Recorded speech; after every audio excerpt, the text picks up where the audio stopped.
The train accident in Paulsboro, New Jersey, focused attention on the dangers of transporting deadly chemicals such as vinyl chloride through communities over rotting infrastructure. For now, the subject has vanished from the media, superseded by more tragic stories. But is it wise to ignore these dangers until the next accident? Or is it true that what we don't know about vinyl chloride, the PVC plastic made from it, and associated chemicals may well be a matter of our survival? A potential train wreck of nightmarish proportions may soon be unveiled, as no living thing escapes the cumulative poisonous effects of the massive quantities of chemicals which have been released into the environment beginning in the 20th century. The concern about the burgeoning human population on Earth, said to have reached 7 billion in October of 2011, masterfully disguises an insidious biological time bomb already exploding, especially in the industrialized world, as newer chemical cocktails are presented under the guise of conveniences absolutely necessary to our lives. And more of these conveniences are being made with plastic made from vinyl chloride. The new year of 2011 rang in with media reports of birds falling from the sky, massive die-offs of fish, sudden deaths of wildlife and cattle. Reports of these deaths have continued nearly every day for 2 years. While scientists remain mystified, and undoubtedly there are many different causes, is it possible that one factor is the synergistic effect of chemicals dumped in our air, in our water, and on our land, and that animal die-offs are a picture of what is in store for humans? Growing evidence points to many of these chemicals as hormone disruptors, and one of the most prevalent in our lives are those products made from vinyl chloride.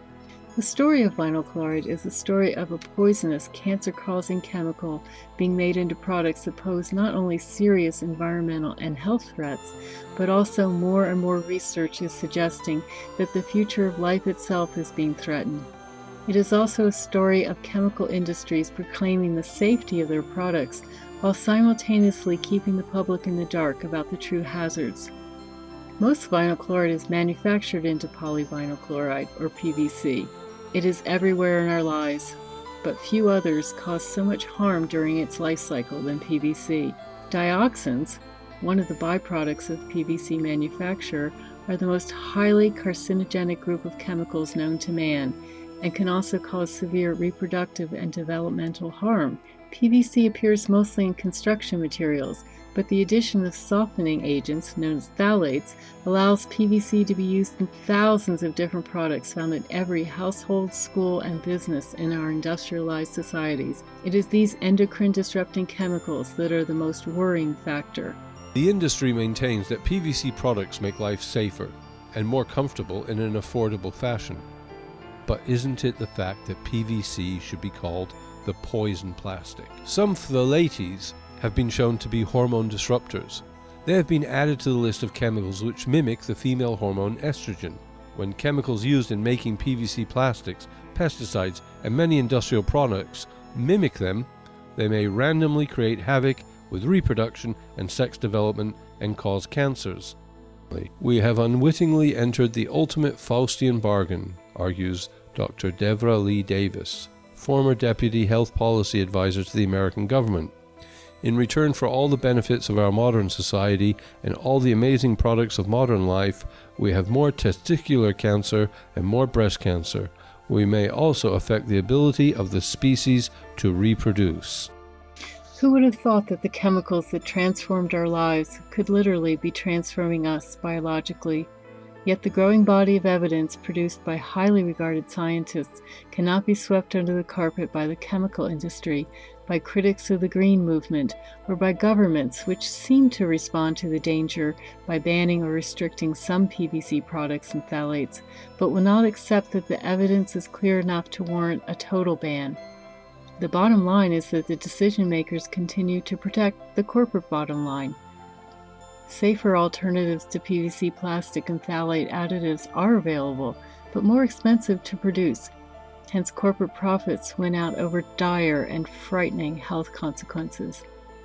Isn't it time we publicly acknowledge what we don't know about exposures to toxic chemicals and stop deluding ourselves that there is an acceptable level? You can reach a point of no return, where it is too late and there is nothing you can do, warns Dr. Theo Colburn.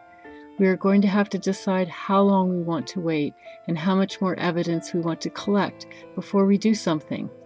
This could determine how successful we are in turning things around. By choosing alternatives to PVC plastics, we could dramatically reduce the levels of these hormone disruptors, risking our children's health, our future, and that of wildlife and domestic animals, fish, and birds. Is it too late? The bioaccumulation of these chemicals in our environment and the disruption of the delicate hormonal balance beginning in the womb, has this tipped the balance and the damage irreparable?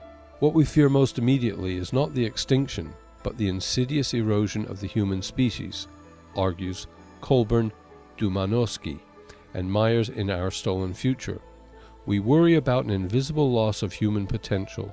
We worry about the power of hormone-disrupting chemicals to undermine and alter the characteristics that make us uniquely human, our behavior, intelligence, and capacity for social organization. What could be at stake is not simply a matter of change to some individual destinies or impacts on the most sensitive of us, but widespread erosion of the human potential.